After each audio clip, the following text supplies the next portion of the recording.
Baik. Assalamualaikum warahmatullahi wabarakatuh. Waalaikumsalam warahmatullahi wabarakatuh. Perkenalkan, saya Yunika yang akan memandu jalannya presentasi pada hari ini dengan tema implikasi hukum terhadap penyelesaian sengketa hak cipta. Dan di sini ada 8 anggota yang terdiri dari Febriansyah Rizky Hega A011, Brigadir Sang Tetuko A035, Rakatama Gamas A070, Erlina Ayu A083, Yunika Rosari A090, Muhammad Bagas Zakaria A110, Alifah Nia Agustin A185, dan yang terakhir Dwi Sulistianingsih A0198. Baik, apa yang dimaksud dengan hak cipta? Hak cipta adalah hak eksklusif pencipta yang timbul secara otomatis berdasarkan prinsip deklaratif setelah suatu ciptaan diwujudkan dalam bentuk nyata tanpa mengurangi pembatasan sesuai dengan ketentuan peraturan perundang-undangan sesuai pasal 1 angka 1 Undang-Undang Hak Cipta. Dan hak terkait adalah hak yang berkaitan dengan hak cipta yang merupakan hak eksklusif bagi pelaku pertunjukan, produser fonogram atau lembaga penyiaran sesuai pasal 1 angka 5 Undang-Undang Hak Cipta. Sebagai produk karya pertunjukan, karya rekaman, atau karya siaran. Nah, tahukah kamu, hak cipta termasuk juga ke dalam hak kekayaan intelektual atau haki yang diberikan kepada pencipta atau pemegang hak cipta untuk mengatur penggunaan hasil penuangan gagasan atau informasi tertentu. Nah, di sini ada subjek hak cipta terbagi menjadi dua. Yang pertama pencipta, yang kedua pemegang hak cipta. Nah, di sini sebagai catatan, perbedaan yang paling jelas antara pencipta dan pemegang hak cipta adalah mengenai hak yang dimilikinya. Pencipta memiliki hak moral dan hak ekonomi sekaligus. Sedangkan pemegang hak cipta hanya memiliki hak ekonomi terhadap ciptaan. Nah, selanjutnya akan disampaikan oleh rekan saya Hegas, waktu dan tempat disilakan. Terima kasih. Di sini saya akan menjelaskan tentang konsep hak cipta ada dua, yaitu hak moral dan hak ekonomi. Hak moral itu hak yang cukup beda, dan hak ekonomi itu yang bisa dipidana. Kemudian contoh pelaksanaan hak moral itu pencantuman nama pencipta pada ciptaan, walaupun misalnya hak cipta atas ciptaan tersebut sudah dijual untuk dimanfaatkan pihak lain. Hak moral diatur dalam pasal 24 sampai 26 Undang-Undang Hak Cipta. Kemudian ada objek hak cipta. Yang pertama ada ciptaan. Hasil setiap karya pencipta dalam bentuk yang khas dan menunjukkan keasliannya dalam bidang ilmu pengetahuan, seni, dan sastra. Menurut pasal 40 Undang-Undang Hak Cipta, yang termasuk objek yang dilindungi oleh hak cipta diantaranya, yaitu buku, pamflet, perwajahan karya tulis yang diterbitkan, dan semua hasil karya tulis lainnya.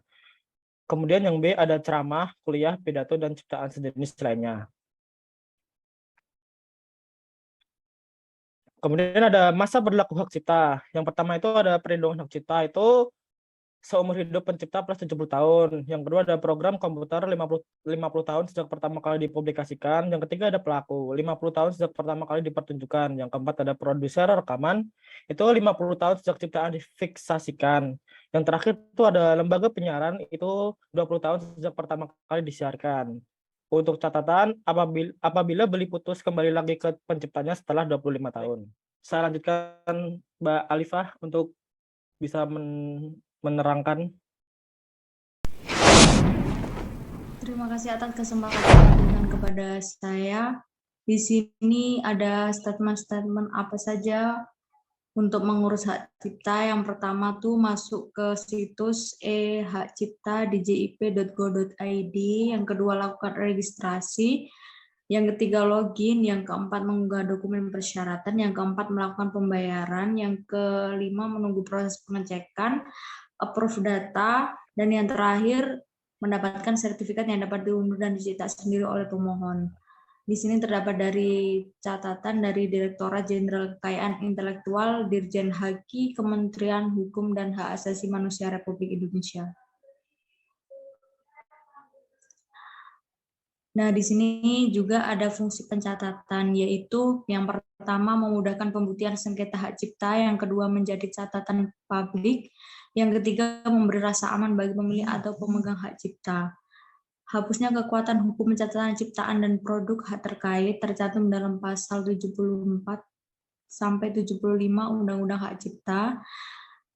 Kekuatan hukumnya pencatatan ciptaan dan produk hak terkait dihapus karena yang pertama, permintaan orang atau badan hukum yang namanya tercatat sebagai pencipta, pemegang hak cipta atau pemilik hak terkait. Yang kedua, lampaunya waktu dari masa berlaku hak cipta, putusan pengadilan yang telah memperoleh kekuatan hukum tetap mengenai pembatalan pencatatan ciptaan atau produk hak terkait, atau melanggar norma asusila, ketertiban umum, pertahanan dan keamanan negara, dan peraturan perundang-undangan yang penghapusannya dilakukan oleh Menteri.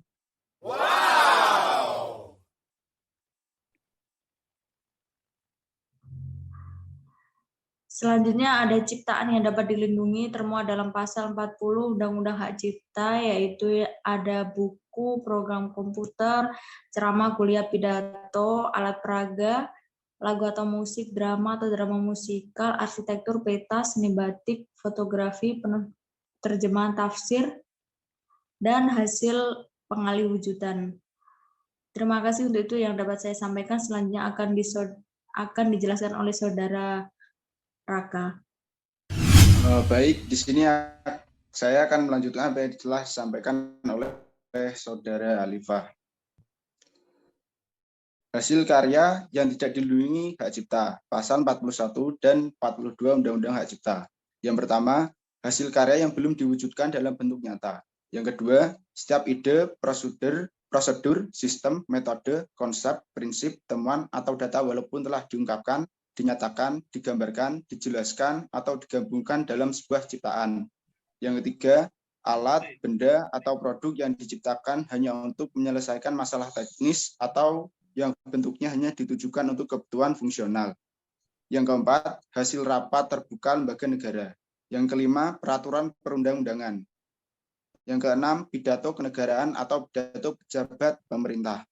Yang ketujuh, putusan pengadilan atau penetapan hakim.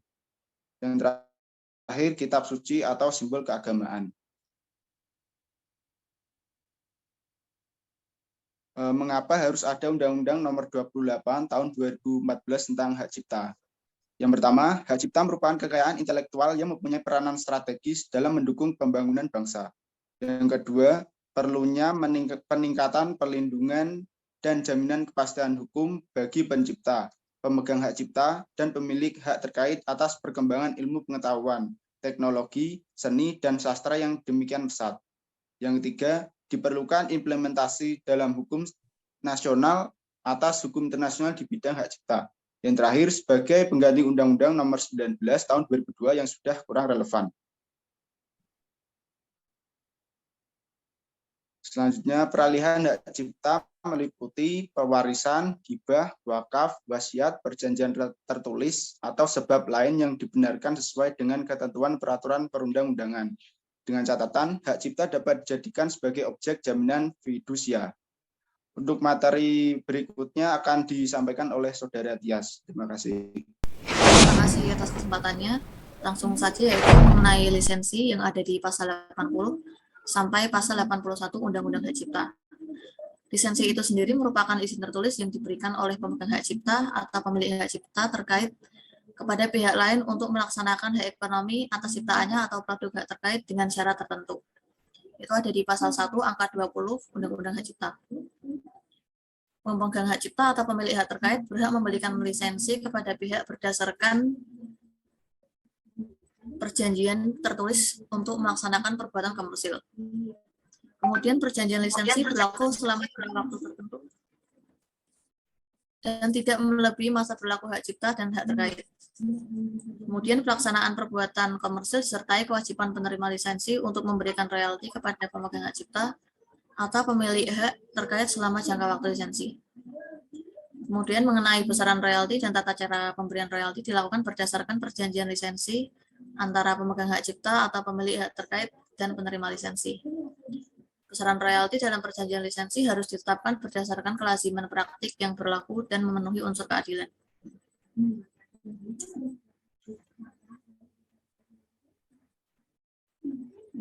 Kemudian ada perjanjian lisensi dan lisensi wajib yang bisa teman-teman lihat di pasal 82 hingga 83 dan juga pasal 84 sampai 86 Undang-Undang Hak Cipta. Kemudian ada catatan kembali, yaitu keterkaitan lisensi dan hak cipta dalam pemegang lisensi dapat dikatakan juga sebagai pemegang hak cipta. Akan tetapi pemegang hak cipta untuk waktu tertentu dan untuk hal-hal tertentu, sebagaimana yang diperjanjikan dalam perjanjian lisensi. Ketika perjanjian lisensi sudah habis jangka waktunya, maka pihak tersebut bukan lagi pemegang hak cipta.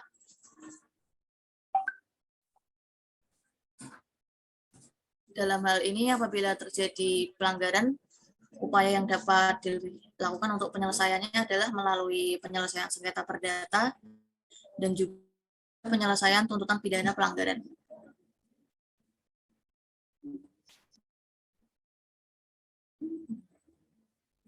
Kemudian akan saya jelaskan mengenai mekanisme penyelesaian sengketa pelanggaran hak cipta dan hak terkait yang ada di pasal 95 sampai pasal 109 Undang-Undang Hak Cipta. Yang pertama yaitu penyelesaian sengketa hak cipta dapat dilakukan melalui alternatif penyelesaian sengketa, arbitrase, atau pengadilan.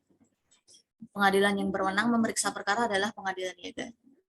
Selain pelanggaran hak cipta dan atau hak terkait dalam bentuk pembajakan, sepanjang para pihak yang bersengketa diketahui keberadaannya dan atau berada di wilayah Indonesia, harus menempuh terlebih dahulu penyelesaian sengketa melalui mediasi sebelum melakukan tuntutan pidana.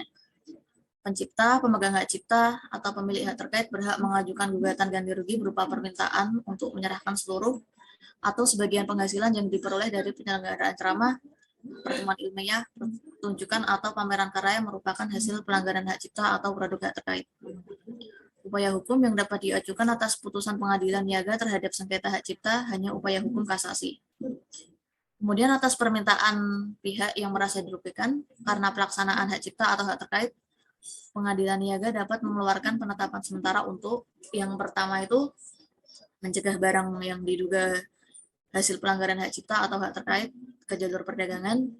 Yang kedua, menarik dari peredaran dan menyita serta menyimpan sebagai alat bukti yang berkaitan dengan pelanggaran hak cipta atau hak terkait.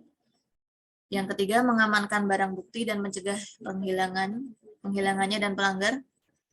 Dan yang terakhir adalah menghentikan pelanggaran guna mencegah kerugian yang lebih besar. Selanjutnya akan disampaikan oleh teman kami yaitu Saudara Erlina. Dipersilakan. Baik, selanjutnya saya lanjutkan. Di sini ada contoh kasus pelanggaran hak cipta laku oleh Gen Halilintar pada tahun 2021.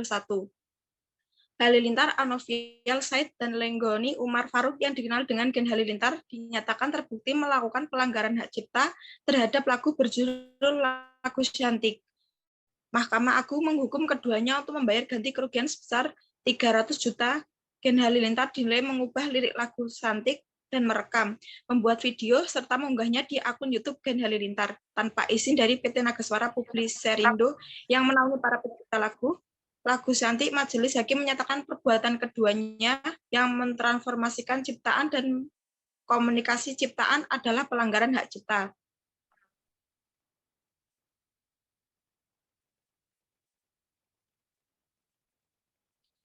Ketentuan pidana atas pelanggaran hak cipta pasal 112 sampai 119 Undang-Undang Hak Cipta.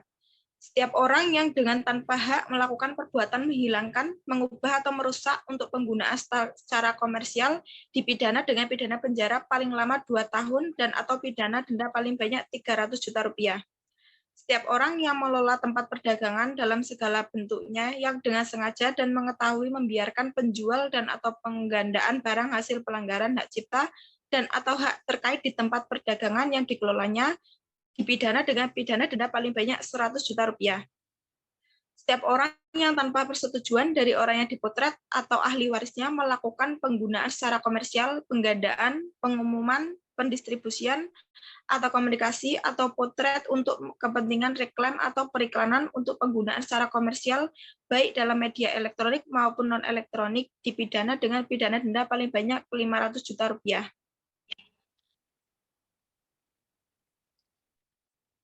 Peraturan Pemerintah Nomor 56 Tahun 2021 tentang pengelolaan royalti hak cipta lagu dan musik. Setiap orang dapat melakukan penggunaan secara komersial lagu dan atau musik dalam bentuk layanan publik yang bersifat komersial dengan membayar royalti kepada pencipta, pemegang hak cipta, dan atau pemilik hal terkait melalui LMKN, Lembaga Manajemen Kolektif Nasional, bunyi pasal 3 ayat 1. Pengelolaan royalti dilakukan oleh LMKN berdasarkan data yang terintegrasi pada pusat data lagu dan atau musik. Penarikan royalti dilakukan oleh LMKN untuk pencipta, pemegang hak cipta, dan pemilik hak terkait yang telah menjadi anggota maupun belum menjadi anggota dari suatu LMK.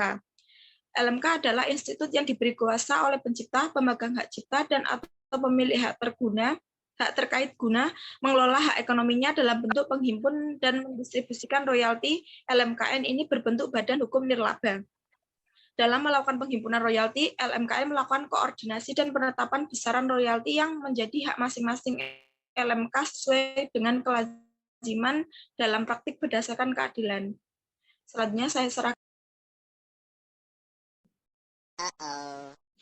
Baik, terima kasih. Dengan apa yang sudah disampaikan oleh pembicara kita pada hari ini, selanjutnya kita memasuki sesi tanya-jawab. Bukan hanya sesi tanya-jawab, kita juga bisa melakukan diskusi. Apabila ada yang dipertanyakan, silahkan bisa memberikan pertanyaan atau apa yang mau didiskusikan, silahkan. Jadi waktu dan tempat saya silahkan bagi yang mau bertanya. Apakah ada yang mau bertanya? Kita buka sesi pertanyaan.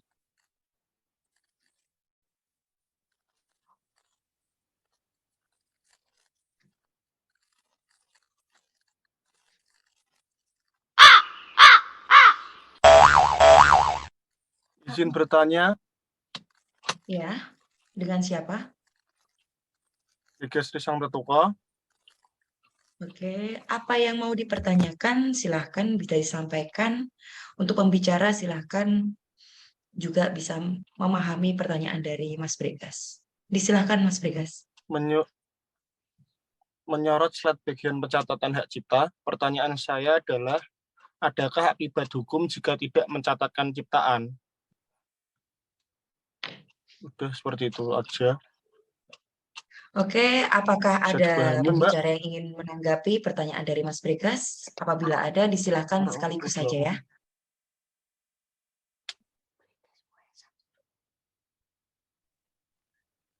Baik, izin menjawab pertanyaan dari Saudara Bergas. Ya, disilahkan. Bahwa tadi pertanyaannya yaitu akibat hukum jika tidak mencatatkan ciptaan. Yang pertama perlu dipahami dalam pasal 64 ayat 2 Undang-Undang Hak Cipta diatur bahwa pencatatan ciptaan dan produk hak terkait bukan merupakan syarat untuk mendapatkan hak cipta dan hak terkait. Dalam penjelasan pasal 64 ayat 2 Undang-Undang Hak Cipta dinyatakan juga sebagai berikut. Pencatatan ciptaan dan produk hak terkait bukan merupakan suatu keharusan bagi pencipta, pemegang hak cipta, atau pemilik hak terkait. Pelindungan suatu ciptaan dimulai sejak ciptaan itu ada atau terwujud dan bukan karena pencatatan. Hal ini berarti suatu ciptaan baik yang tercatat maupun tidak tercatat tetap dilindungi. Terkait pernyataan mengenai akibat hukum tidak mencatatkan ciptaan, maka dapat dijelaskan bahwa tidak ada akibat hukum yang dapat menimbulkan suatu ciptaan menjadi tidak terlindungi dengan tidak dilakukannya pencatatan karena perlindungan hak cipta tidak mewajibkan pencatatan. Hak cipta lahir secara otomatis berdasarkan prinsip deklaratif. Setelah suatu ciptaan diwujudkan dalam bentuk nyata tanpa mengurangi pembatasan sesuai dengan peraturan perundang-undangan, pencatatan hanya dilakukan jika dirasakan penting bagi pencipta dan diperlukan sebagai alat pembuktian. Untuk itu yang dapat saya sampaikan, apakah Saudara Bagas dapat menerima? Ya, bisa diterima. Terima Oke, kasih atas apakah ada pertanyaannya. pertanyaan selanjutnya? Kita buka sesi pertanyaan yang kedua. Apakah suaranya bisa terdengar? Oke, bisa Bisa. terdengar dengan Ya. Pertanyaan saya, bagaimana jika ada seseorang yang telah melanggar hak cipta tetapi menyatakan bahwa tidak bermaksud melanggar hak cipta? Oke, Bisa pertanyaan diterima? ya, oke, pertanyaan kami Kip. Apabila ada pembicara yang mau menjawab pertanyaan dari Mas Bagas, waktu dan tempat disilahkan ya.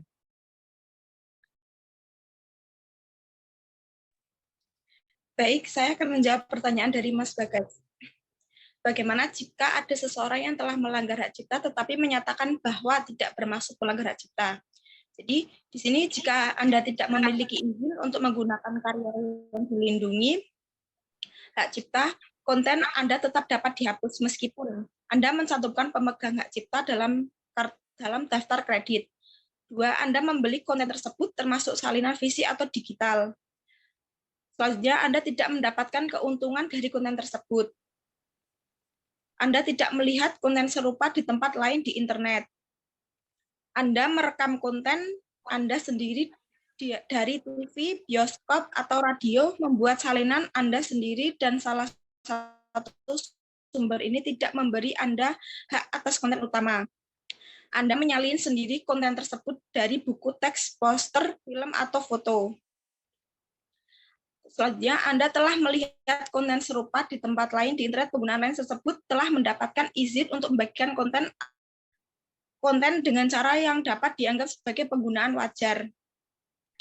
Selanjutnya, Anda menyalin sendiri konten tersebut dari buku, teks, poster, atau film atau foto. Selanjutnya, yang terakhir, Anda telah menyatakan bahwa tidak bermaksud melanggar hak cipta. Hal ini tidak pernah membantu pelanggaran hak cipta, merupakan pelanggaran kewajiban mutlak. Artinya saat pengadilan memutuskan bahwa Anda ada pelanggaran hak cipta, pengadilan tidak akan melihat apakah Anda bermaksud melanggar atau tidak. Baik, itu jawaban dari Saudara Erlina. Apakah bisa dipahami dari penanya?